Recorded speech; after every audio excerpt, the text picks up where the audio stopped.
I appreciated your answer when I asked about concentration stuff yesterday. I think there was something in your answer that sort of gave me some confidence to just not really keep doing that or do it so much and just predominantly focus on investigating the sense of self through a few different means. And I mean, what I'm finding is there's more than enough concentration to like do that investigation. And if anything, like the curiosity itself is bringing greater concentration or stability than with the breath practice. I guess, I'm investigating the self through a few different very similar means. But one of them is just asking, like, is there a thinker? And then just looking. And I suppose the end result is not so different than when we do the unbound consciousness practice as a group. It's sort of just this, like, okay, is there a thinker? And there's kind of just this space that normally I would say is me. It feels like, I'm here. In here in the head or something. And, but without that label, it's just kind of a knowing space, I guess. And then sometimes a few thoughts will come and I'll see them come and go. And then it's just this space. I'm just like, okay, is there a thinker here? And I'm just kind of like hanging out there. And I was wondering, I don't know, is there anything more to do there? Or what's the, I feel like I'm just sort of chilling. Yeah, in a way, I guess I can relate to your last statement. No, not that yes. But it's, there's definitely like the mechanism of identification. It's not uncommon. It's actually, this question comes up quite a bit of like, I'm here, then what? Kind of thing. Like, is it all there is to it? Kind of thing. Like, if I just stay here, is it,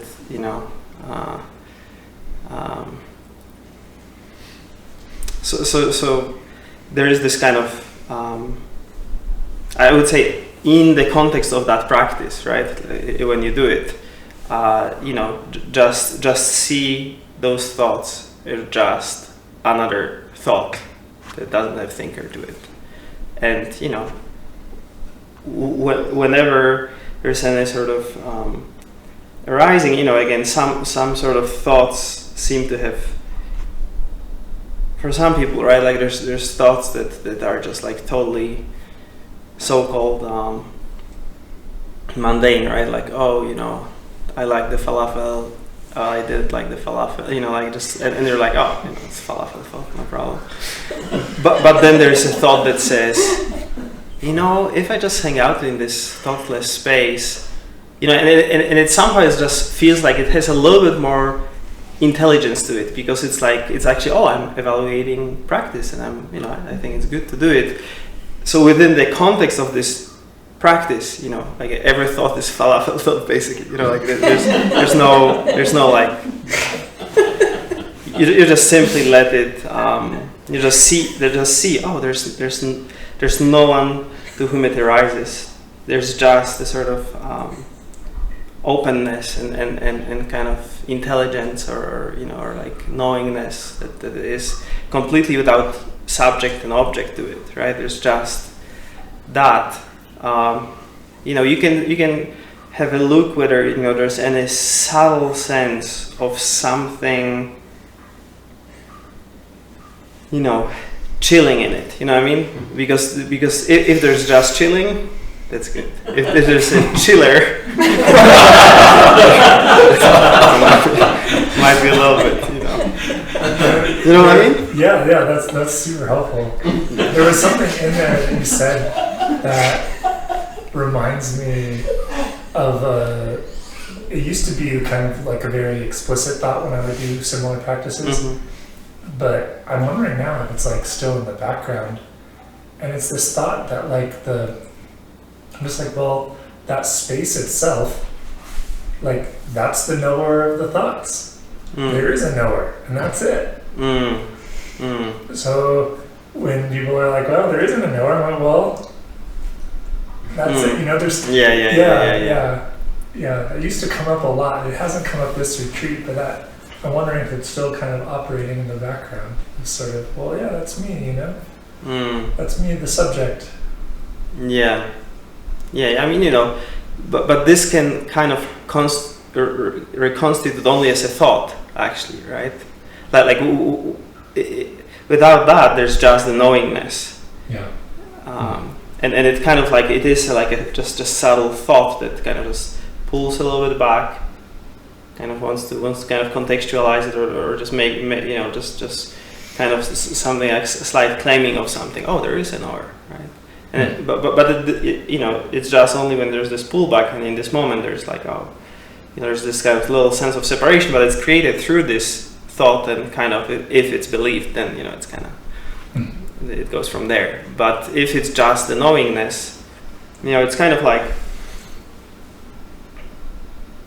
yeah, I mean, you know, maybe that's like a next step, but it's the same in the sense, because consciousness it's so intimately entangled with the identity. That's why, you know, it's kind of those conclusions. But if you have already, let's say, if you do, let's say, have a little bit of or have done a little bit of the exploration in the senses too, then, you know, it's like, oh, there's black, right? And, you know, a little bit green and brown. And it's like, you know, there's nothing in the information itself that tells me that there is a seer of that, right? There's just that. So therefore, it's not like, oh, since there is knowing of blackness, therefore there's a knower of blackness. It's like, oh, blackness knows itself. It's kind of, you know, it's illuminated, right?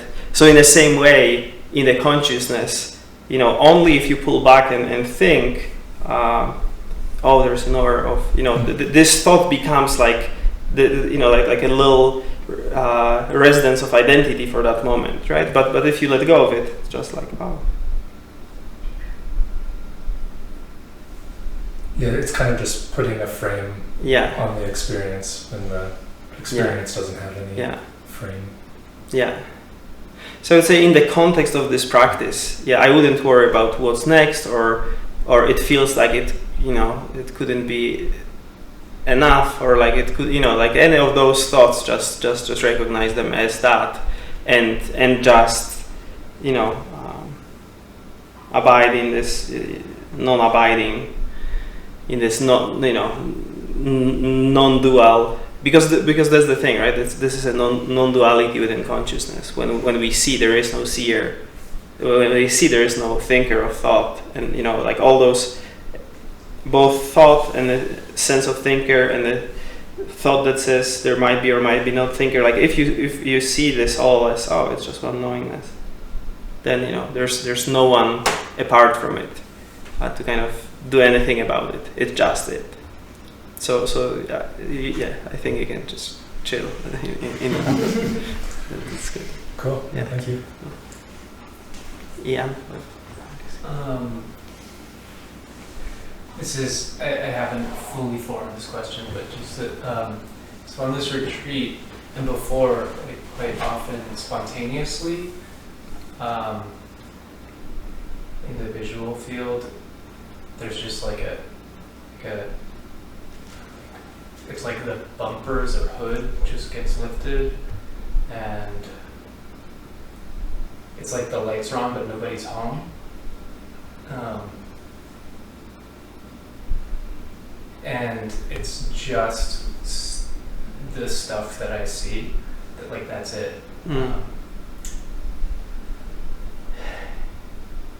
So to back up a little bit, this happened really, really strongly in Boone in North Carolina, and for like, it was just immediacy. And the main teacher that I work with saw that there was some opening, but was like, you are not paying attention to your body at all. You really need to come back and be present. And it was kind of jarring because it felt so present, so vivid. And that same thing is happening here. Like without, I haven't really been exploring the visual field, but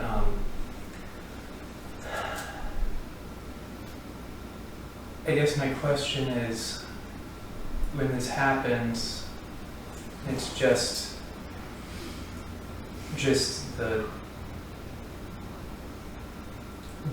what is seen. There's like a doubt, fear that it's like, oh, but there's still like something that needs to let go, like a release or dissolve or there's still some like I'm not sure how clear this is. Like there's wanting or expectation for something else to happen still. Even though it feels like really clear, or part of it feels really clear. Like it's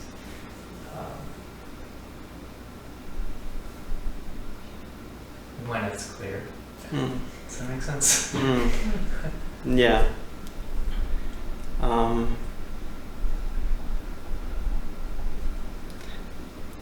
So I mean, since there was not like a specific question, I guess I'll just talk about it. I would say, it's a common. Again, I won't be commenting on whatever you spoke with someone else, because I just don't know what was happening at that moment or anything, right? But it is a very common thing that there is like a slight expectation for things to be a little bit different before it can be it. You know what I mean? So in a way, there, if it feels like, oh, something is just opening, and there's this sense of kind of immediacy, and kind of, no one kind of behind it all, and just that, I would say by all means, just be in that. It might be, I mean, again, it's also not uncommon, but for some people there is a little bit stronger identification with the bodily sensations and their mapping, because I mean, evolutionarily, like if you see brown instead of see red, you won't die, right? But if you put your hand on like a hot stove rather than on a a cool something, like there's consequence. So there's like a little bit more sometimes like those protective mechanisms and identity in the kind of sensation field. So it might be that you experience a little bit that there's like there's a little bit solidity in the body sense, and therefore it kind of a little bit influences what I see, and then I kind of also feel some parts of what I see, or like there's this sense of a center that is, even if perceptually the sense of a seer falls away, the sense of feeler in the body is kind of a little bit contracted, and it kind of creates this a little bit dissonance between those two. That resonates. Yeah. So it's okay then to go into the body sense. If this is clear, you can go to the body sense and just kind of like see it, that also there's also like a boundless field in some way, right? You go to any sensation, it's kind of like this ephemeral cloud of moving particles, right? There's not a thing called body. There is just kind of cloud of sensation. There's just this, blipping in and out of existence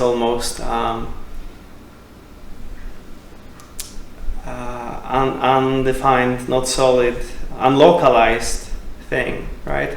And then after touching in with that, like kind of almost like dissolving it a little bit, the map, like relaxing it, then you can, from that, you don't lose touch with that, you're in this kind of dissolved cloud, and then you open the eyelids, right? And this dissonance might be slightly less because they are both arising in the same no space to no one, right? So there's, through this kind of work, it can be, a little bit less of that dissonance between, some sort of kind of more solidified identification or sense in the body and completely open field of colors. Yeah. And through that, just gradually working with that in that way, it might be just helpful to actually kind of see that, sounds, sensations, colors, thoughts, smells and tastes, they kind of all arise in this kind of unlocalized zero distance soup. Yeah. I feel like I'm getting a taste of it as you're talking about it. The one thing that comes up with that is like there's a sense that someone or something has to be protected. And like that's sort of like with the sensations, almost like a knee jerk or like it's even like a thought, like with it, like where the sensations are more dense as it went in. Yeah, and I think there's a confusion here too of like, does this almost like need to be worked on at a relative level, like shadow work stuff, or like just in exploring the immediate experience, it's like, it feels like contraction, rumbling, like I can feel the aliveness of it, but then there's like it's almost like a knee-jerk thought. It's like something needs to be protected. And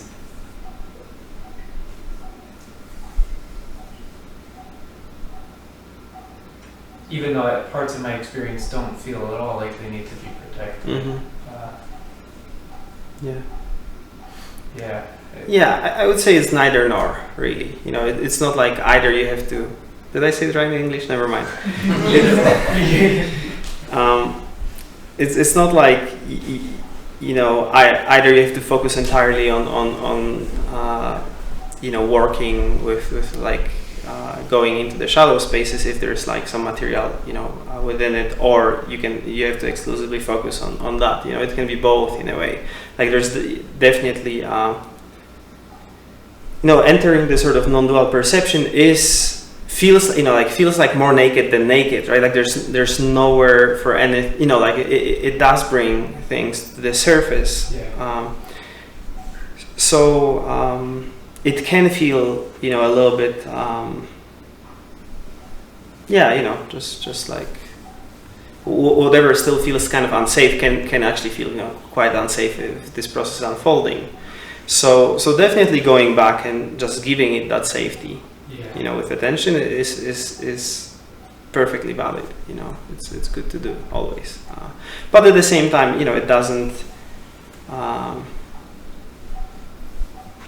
I would say it's definitely not the case that you have to kind of clarify all your all the shadow before that occurs, but it's totally not the case. Like there are people who have non-dual realization and they have a lot of shadow. It's just it happens in a different kind of ways for people, and sometimes it is easier to have dealt with quite a bit of things before things are really raw and open. But at the same time, it's neither one or the other. It could be just looked at together. Yeah. Thank you. Yeah. It was a bit following on from what Greg was talking about, because I've also been trying to find where this self-I kind of,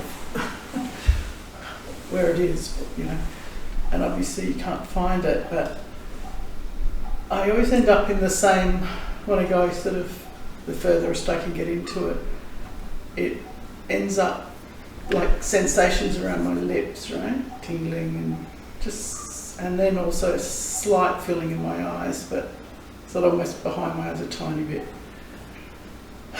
And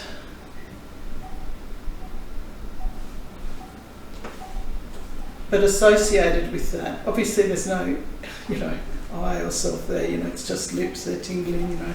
You could cut them off, I'd still feel like I'm here, you know what I mean? But it's like, there's this very familiar sort of feeling that's not, it doesn't feel like a thought, but it's so close that it's all interwoven with the texture of the feeling of the mouth and stuff. So it's,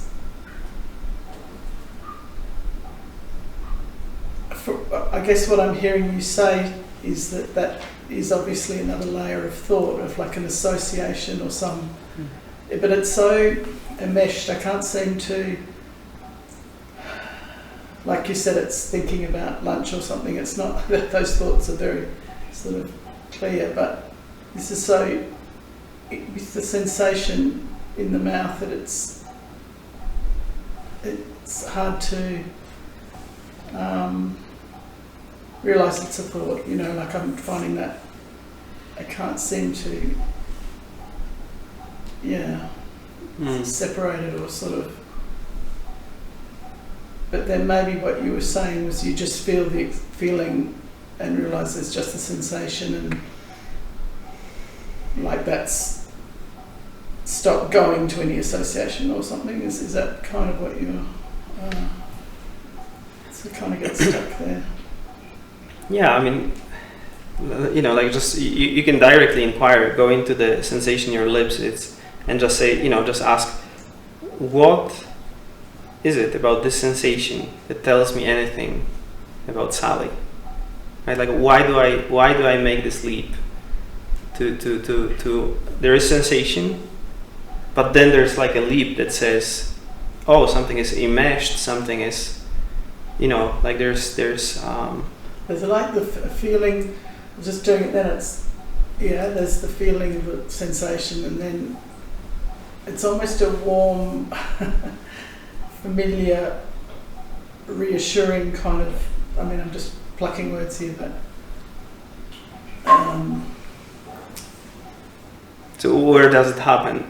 Is it within sensation itself, or does it happen with the kind of consciousness, with the thought, or where's the? It feels very close to the sensation, but I don't feel like it could be, the sensation if I think about it, But it's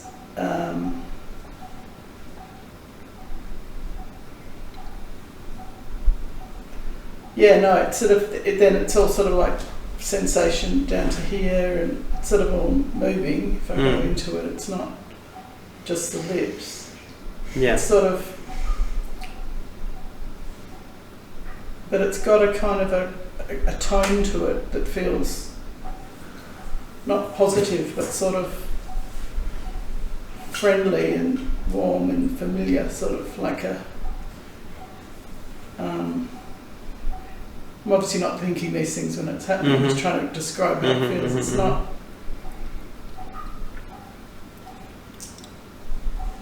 Yeah, I guess maybe. Yeah, maybe. So if you go, let's say, to your feet. Sorry. If you go to your feet right now. Yeah. Like, is it the same? Like, would you say, oh, I go to the sensation? There's this kind of. No, it doesn't feel the same. Doesn't feel the same. No. Okay. No, I can feel tingling in there, but it's not. It's like. Hang on. No, it's not as. This feels more kind of. It's not me, obviously, but it feels very, very close to. Yeah. Mm. I mean, so for one thing, for some people, when they work with this sort of neutral presence, it has like a taste of I am, right? Which is very familiar. It's just not I am anything. It's just I am. Yeah, well, it feels like that, I guess. Yeah. But am I meant to be getting rid of that? I sort of felt, I've been doing this feta work, and I felt that searching for this I or this me, or where's it arising? This is the closest I can get, and I can't find. Yeah. But is that the I? Yeah, maybe explain that. Yeah, there's a difference between searching for where it feels like the I resides in any particular, let's say like a thought, like where it's kind of hooked and identified with, right? Mm. But if you encounter, let's say, presence that feels kind of like very familiar, but at the same time not specific. I mean, not.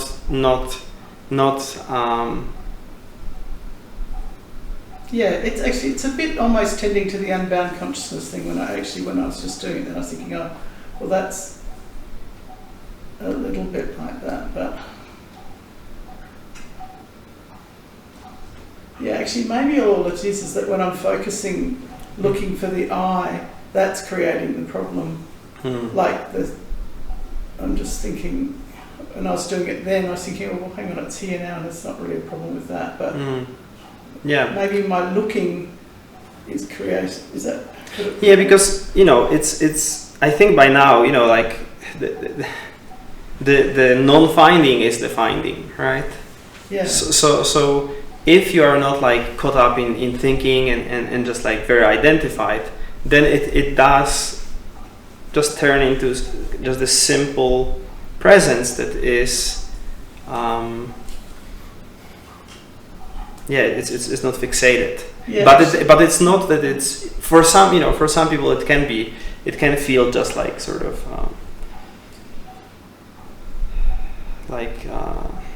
empty, like some sort of universal empty awareness. But for some people it actually feels rather intimate. It feels like very familiar in some way. It feels like something that you remember from childhood that was there before you learned any words. You know what I mean?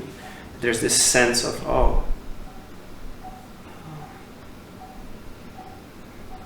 like something so natural and but obvious. It's very physical.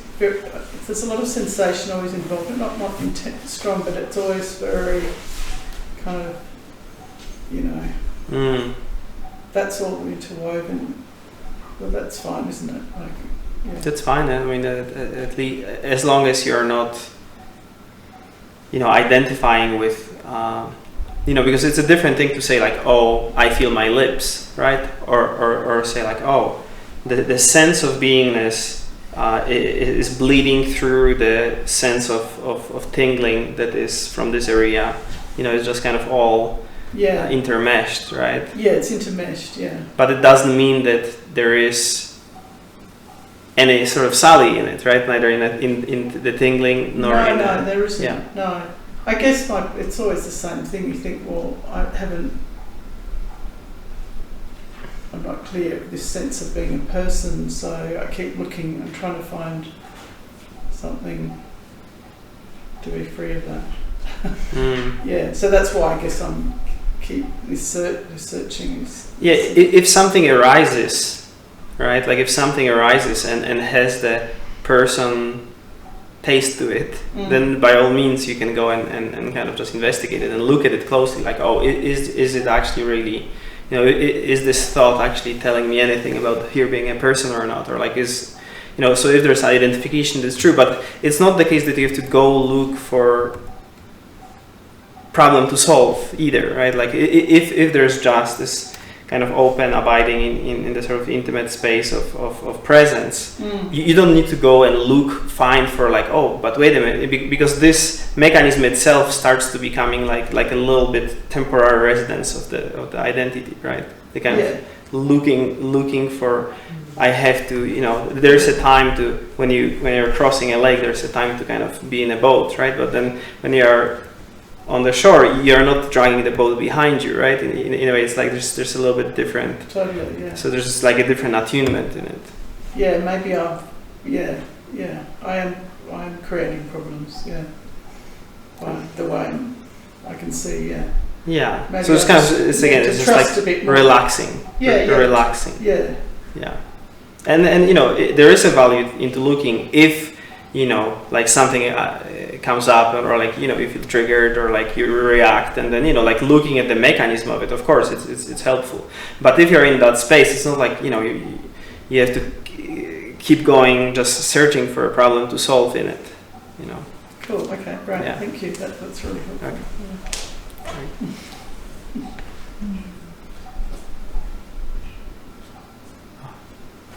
Michael. So my question basically is about surrender and the role it plays on the path. Basically, 3 years ago, I feel like I had a moment where I could have surrendered, but I didn't. And since then, there's just been, I think, moments of clarifying and other emotional work and stuff like that. But I remember in a talk, I think it was yesterday, you talked about, in a way, all the layers can be opened with acceptance. And I think perhaps that even factors into surrender in a way. Maybe they're synonymous. So I was wondering what your take is on surrender and how it works with clear seeing. Do they work in tandem? Are they how are they related? And how to best utilize the surrender aspect?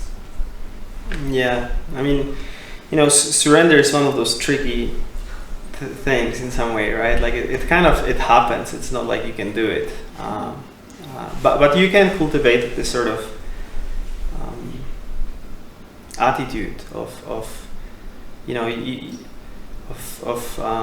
allowance or kind of ease with whatever is happening. So it's even if just starting with acceptance of the fact that you can't surrender, right? Or you can't make it will it into happening. And I think those are slightly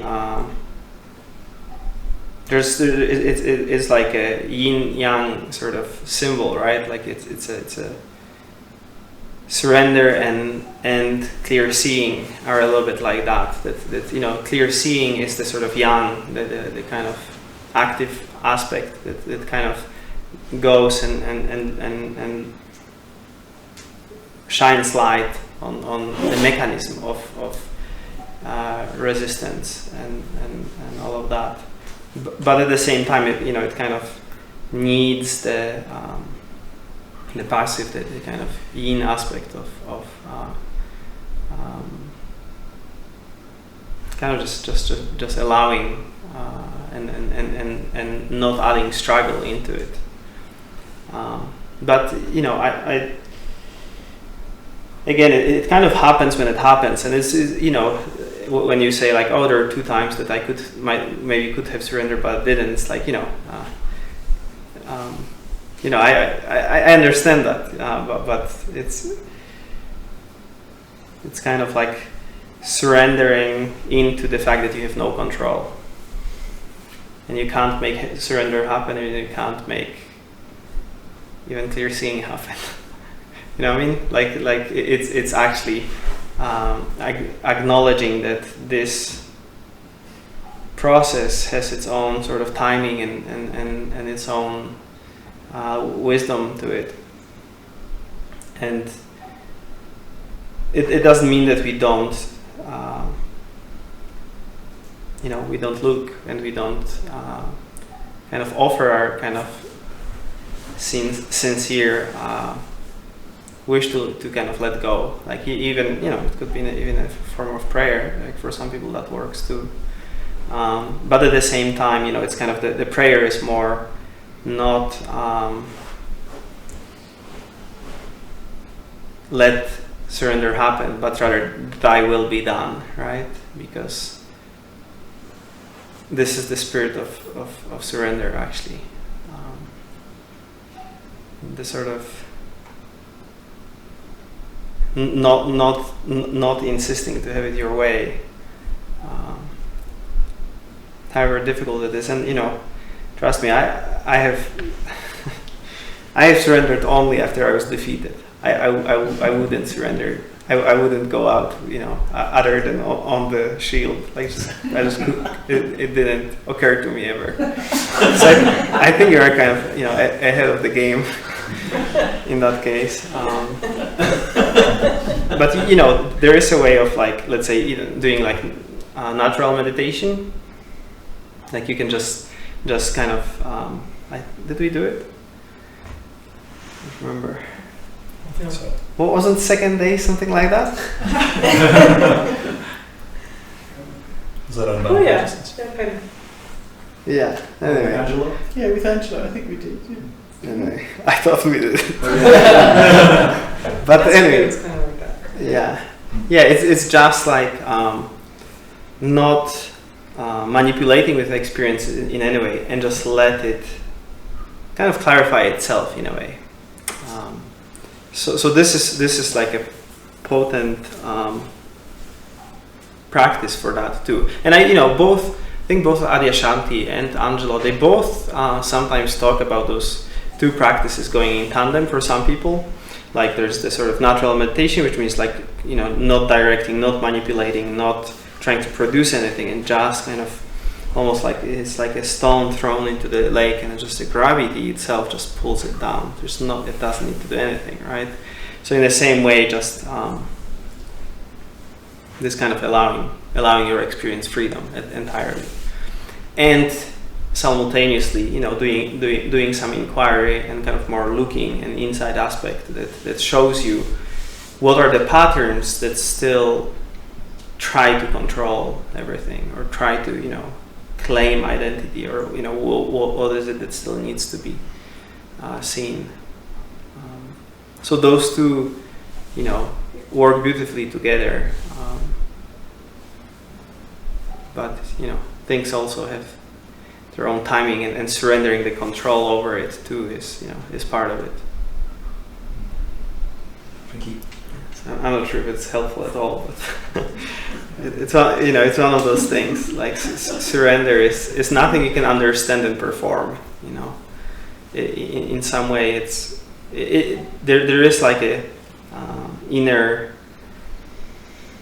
I don't know if the word inner makes sense, but there is a certain attitude that you can cultivate, and it happens in so many ways, and I definitely don't want to promote any sort of but again, for example, in Buddhist tradition, they sometimes they would tell you to do hundreds of prostrations a day, and then you basically just go down to the floor and your forehead is down, and you stand up, and you just keep doing it. I have like a how do they say, calluses on my feet because of that. It can become sport itself. You can turn it, ego can turn everything into its own domain, but there's just certain gestures or certain ways of kind of allowing your experience to be as it is that is helpful and kind of familiarizing the entire system with this movement of opening up and surrender.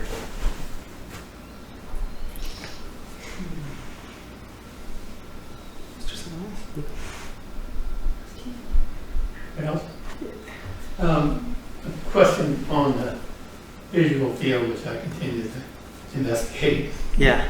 And it's so interesting to be just present with it, because it really feels softening, I guess is the word. Mm-hmm. Just kind of, Mm-hmm. there is that. And when I begin investigating what actually is here, Mm-hmm. there isn't anything except thought. I mean, that's too strong. But it's the things are thoughts. Mm-hmm. And then we get there's seemingly colors, Mm-hmm. which is the main thing that is visible, Mm-hmm. but that's still somewhat of a thought. And the space and distance, I sort of look at and I said, well, again, space is a thought. Mm-hmm. I don't know what it is. And if there's no space, there's no distance. So I come back to the point, everything's right here, but there still feels separation. Mm. So where's the feel of separation in it? When it happens? Like, where is it?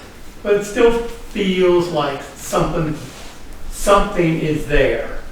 There where? Like, I don't know where, but doesn't feel like it's, I mean, Angela says it's going to be right in your face. And when I close my eyes, it can't be any other place. Mm. And in last night's storm, there was nothing but one place. I mean, it was an amazing event, that storm. Thank you for that. Mm. But I don't think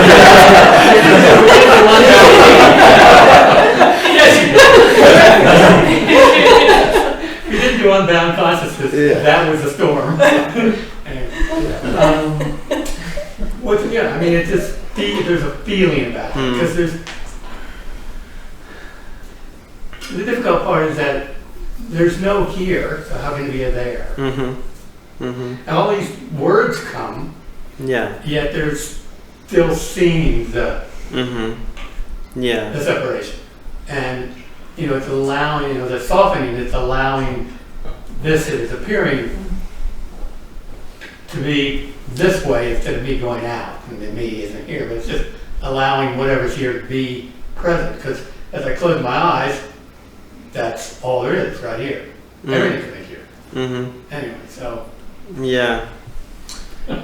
Yeah, no, I mean, it's I understand, like, the subtler things it's sometimes kind of like, I mean, you can't even get frustrated anymore, but at the same time, it's kind of like a tiny grain of sand in your shoe, and, it's there, it's not a problem, but at the same time, you kind of feel it or something. Very, very right.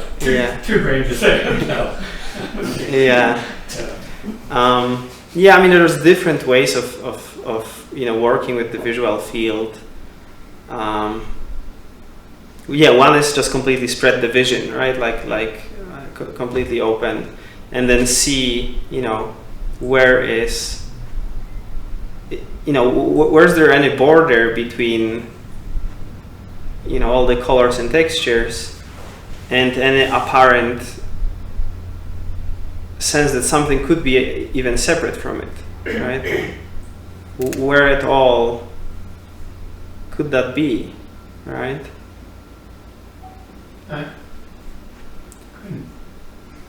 Yeah.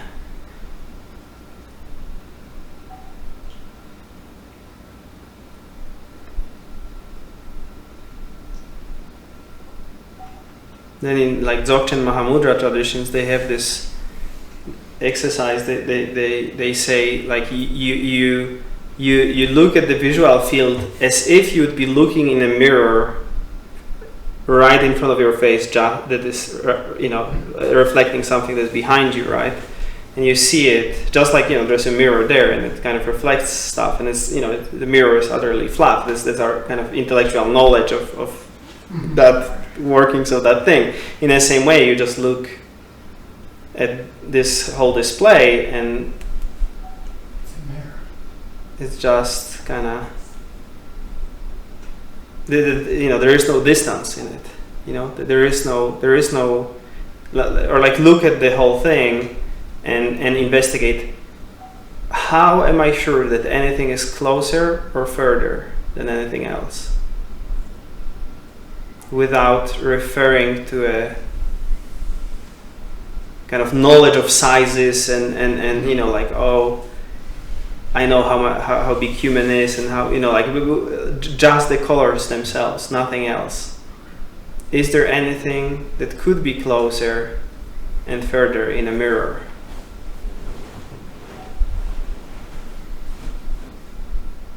And it can also, become like wave-like and kind of, and I think it's just a matter of like keep investigating that.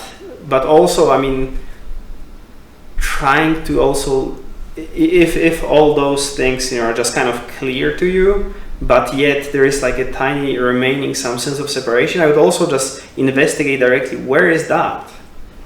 Where is this information that kind of wants to insist? And one thing that I just want to say, like a few times you referred to like how someone else described it, and kind of like there's maybe slight like, oh, it needs to show up in a certain way thing, you know?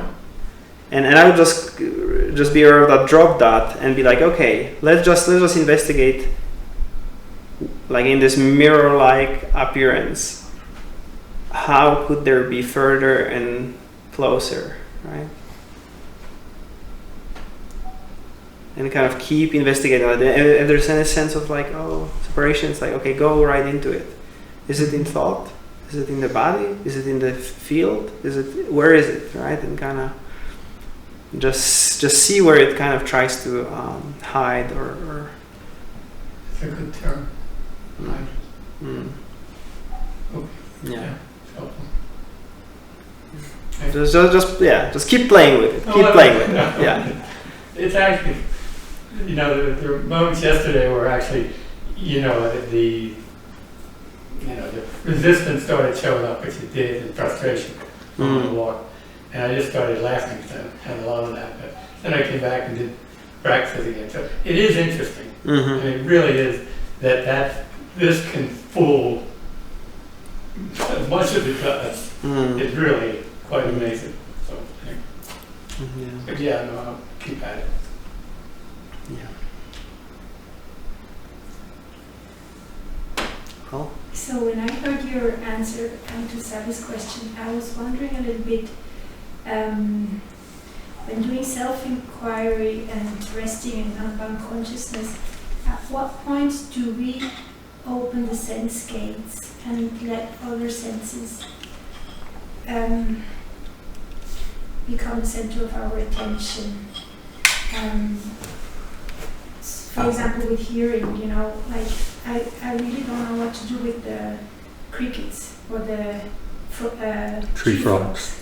Let's settle it once and forever. Like, is it true? They're both. Yeah, that's both. what I think. There's both. There's both. Probably. The crickets are going. Yeah, they're two different Tree frogs sounds. are. You got me worried.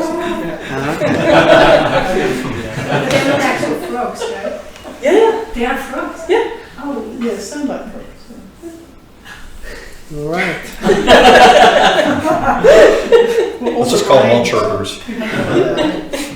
so yes, or a tap that is running, for example. Does that play into inquiry, self-inquiry as well, or more different types of inquiry that come later? I mean, I wouldn't just do anything about it. You know what I mean? Mm-hmm. Like, there's just, like, of course, like all the, unless you're like, practicing jhanas or something, like the sense gates, all of them are open all the time, right? And there is like a primary investigation that happens. But again, if there's not like a strong push and pull and all of that, like, it all kind of bleeds into everything else, So even if you feel like you are, doing self-inquiry, you can just stay with it while the tree frogs and crickets are, still happening, and the tap water, like all of it is there. And sure, like if you have like a just intuitive call to just totally get replaced by the sounds, I mean, it's fine too. It's not like there's like a 3-step plan to how you should do it. It's an alive, just living thing. So yeah, I wouldn't worry about that if you feel like if you're like really doing self-inquiry and kind of feel like this is where kind of it really is at in that moment, like if the sounds arise, they arise, but kind of your primary sort of investigation is within the whatever you're investigating. But if you are sitting, let's say, and there's a sort of unbound consciousness, and it's just like this openness and presence, and then there are all the sounds that are arising. I mean, you don't need to do anything about it. They are just the kind of harmony of the unfolding of the entirety of this experience. So there is no conflict. There's nothing to be done. There's need to be done about it. Unless your question is kind of just about like, hey, I'm doing self-inquiry and getting totally distracted because of sounds, then it's the answer is the same anyway. but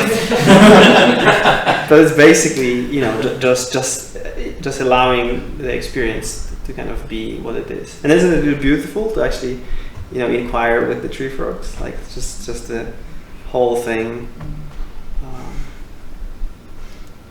so kind of alive. And so yeah, I would just let what wants to happen. And I guess most of the day pretty quiet with here. So it's only maybe the evening time or something. So yeah, I wouldn't worry. That's kind of like there are further steps, and like it can be all embraced. And especially if you are working with unbound consciousness, like there's no there's no kind of push and pull there. So it's kind of just whatever is there. It's all unfolding by itself to no one.